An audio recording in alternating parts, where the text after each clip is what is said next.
Bom dia, bom dia, bom dia. Olá, creators. Tudo bem, meus amigos? Começando aqui mais uma live nessa quinta-feira com vocês. Quem tá aqui do meu lado? Ela, a Daisy. Missionária Daisy, abençoadíssima por Deus. E Fabinho ali, ó. Só nas edições.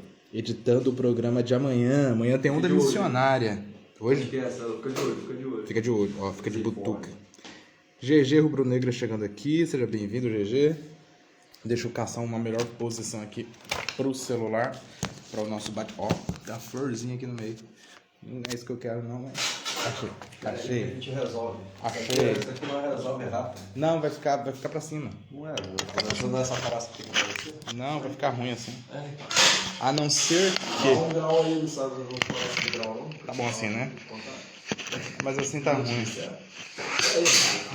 Assim. Aê! Aê! Nossa, nunca mais. Cadê? Bom, amigos, sejam bem-vindos. Ih, perigoso aqui, hein? Perigoso. Essa tela tá esquisita. Vai dar nada. Me ajuda. Não dá. Assim. Não dá. Ah, meu Deus. Vai falando aí. Não. Vai falando. Não, deixar isso parado aqui, em algum lugar. Aqui. Talvez isso daqui funcione. Aí. Agora sim. Agora vai dar certo. Amigos, sejam bem-vindos. Na semana passada nós fizemos aqui a nossa primeira live, um primeiro assunto sobre o juízo de Deus e o livramento dos justos. Lembram disso? Nós falamos aqui coisas importantíssimas sobre a nossa devoção a Deus, sobre... Boa noite, Raquel. Meu Deus, sobre nós sermos considerados justos diante de Deus ou não. E hoje a gente vai dar sequência nesse assunto. Mas só para a gente relembrar o nosso texto principal acerca do cuidado de Deus na vida do íntegro, da vida do justo, nós estamos nos baseando no Salmo de número 37, dos versículos 18 ao 20, que diz assim: o Senhor cuida da vida dos íntegros, né? Ou dos justos, e a herança deles permanecerá para sempre. Em tempos de calamidade não ficarão decepcionados, mas em dias de fome desfrutarão fartura. Os ímpios perecerão, os inimigos do Senhor murcharão como a beleza dos campos e desvanecerão como a fumaça. E a gente, na nossa primeira reflexão aqui, nós pensamos juntos acerca do que é ser justo diante de Deus, acerca do que é obedecer os mandamentos do Senhor, e nós concluímos que todos aqueles que obedecem a Deus são considerados justos, porque Jesus diz lá em João capítulo 14, também no capítulo 15, que aquele que guarda os seus mandamentos é o que ama Jesus, né? Então, todos aqueles que ouvem as palavras de Jesus, ouvem os conselhos de Deus e guardam os seus mandamentos, esses são os que verdadeiramente amam a Deus. E aí Jesus diz que ele o amará, o seu Pai o amará, e os dois virão em nós e farão o quê? Morada. Então nossa convicção está em sermos protegidos pelo Senhor. Você lembra do Salmo 91? Vamos abrir aqui? O Salmo 91 ele fala uma coisa interessante. Às vezes a gente tem aquele costume antigo de abrir o Salmo 91 na Bíblia e deixar guardado lá na estante da nossa casa, de repente aberto em algum lugar de destaque, mas a gente não presta atenção no que o Salmo está querendo dizer.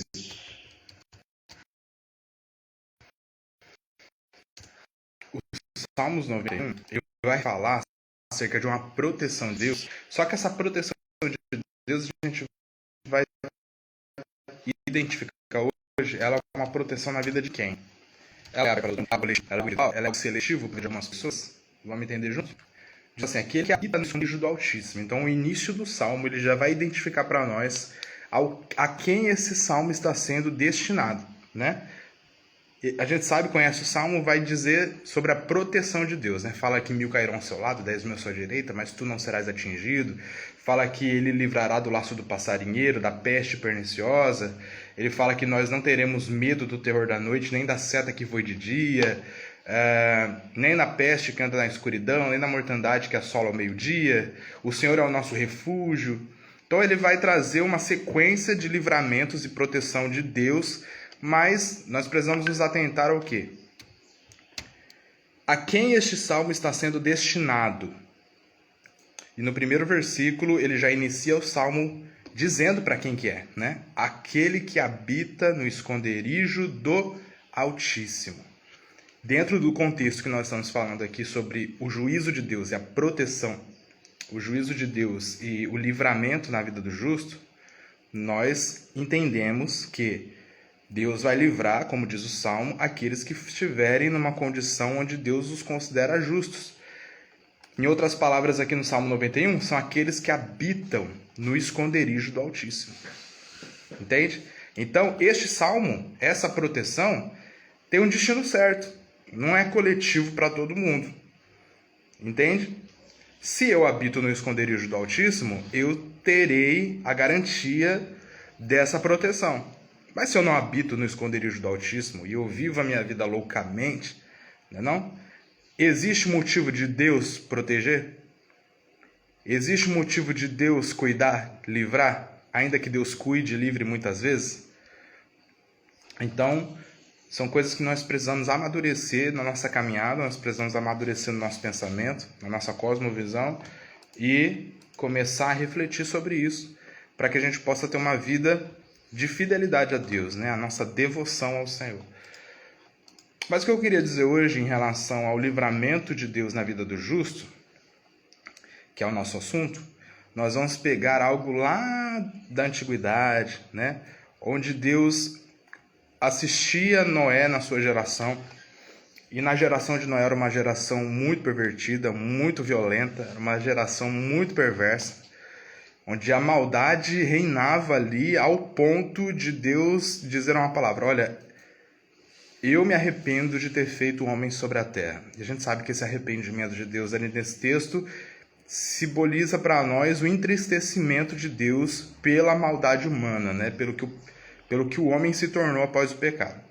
Então, nós sabemos que o mundo estava num contexto de extrema violência, de extrema injustiça, extrema corrupção. As pessoas matavam ali e não tinham remorso, não tinham tristeza no coração, não tinha arrependimento, não tinha nada disso. E acontece algo interessante.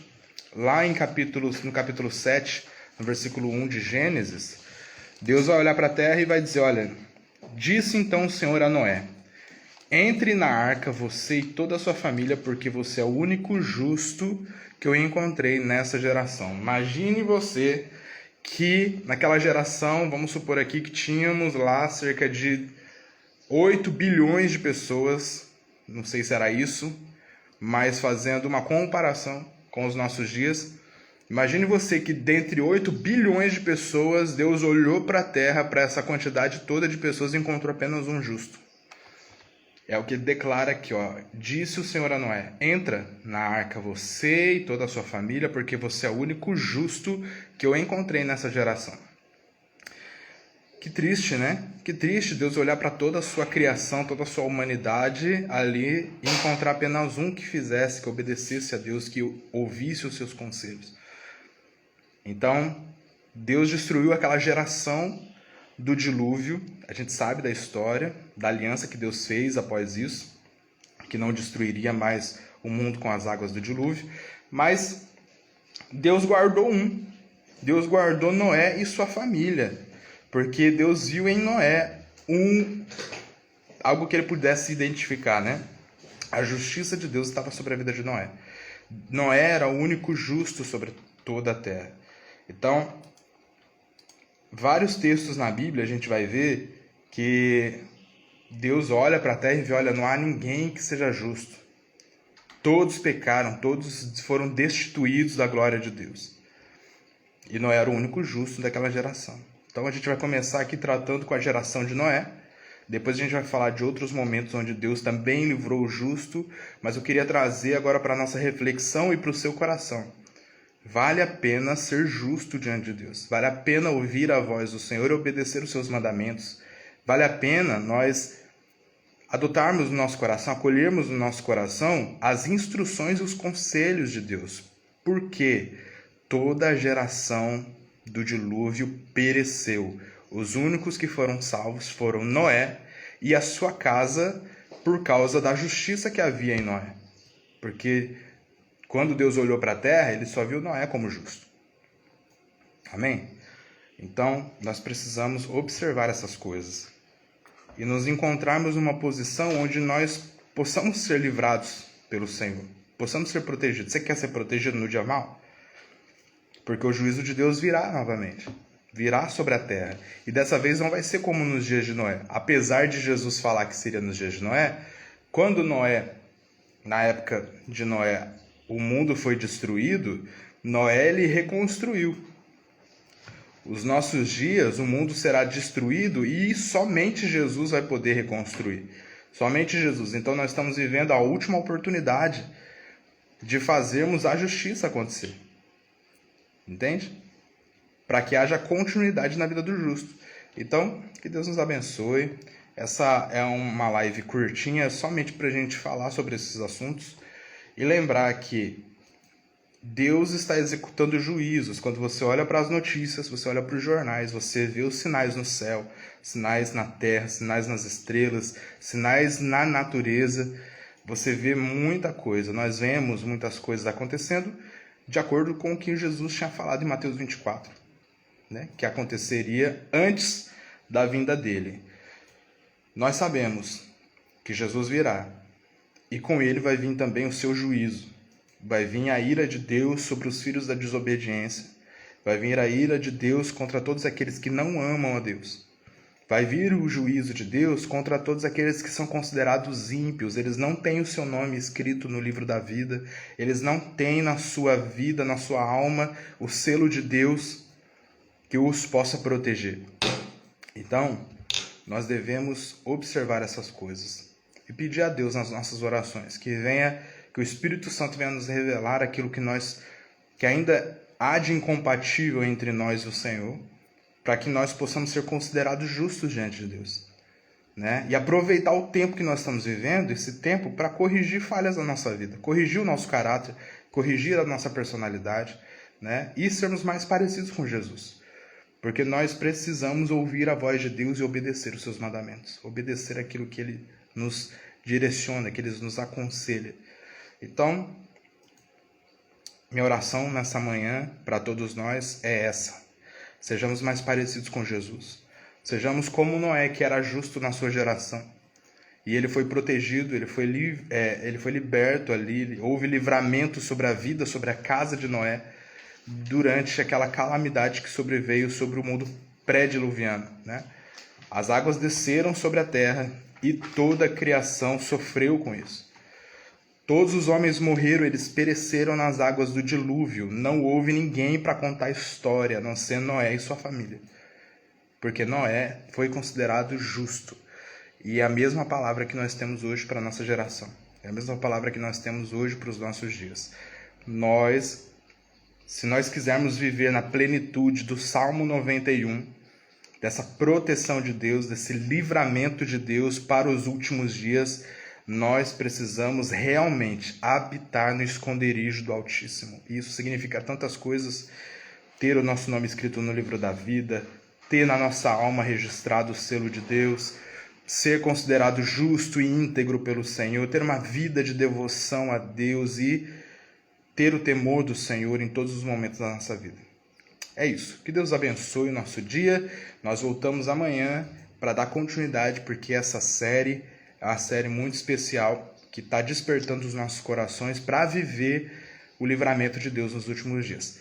Daqui a pouquinho, Fabinho também vai fazer a live dele, dando continuidade ao assunto a quem nós temos dado ouvidos. A quem nós temos dado ouvidos. Que Deus abençoe você. Deus está falando. Quem tem ouvidos, ouça o que o Espírito diz às igrejas. Existe uma vontade de Deus, um cuidado de Deus e uma misericórdia muito grande do Senhor em livrar a mim e a você. E é por isso que Ele tem despertado nos nossos corações essa mensagem para este tempo. Deus abençoe. Fique na paz do Senhor. Tchau.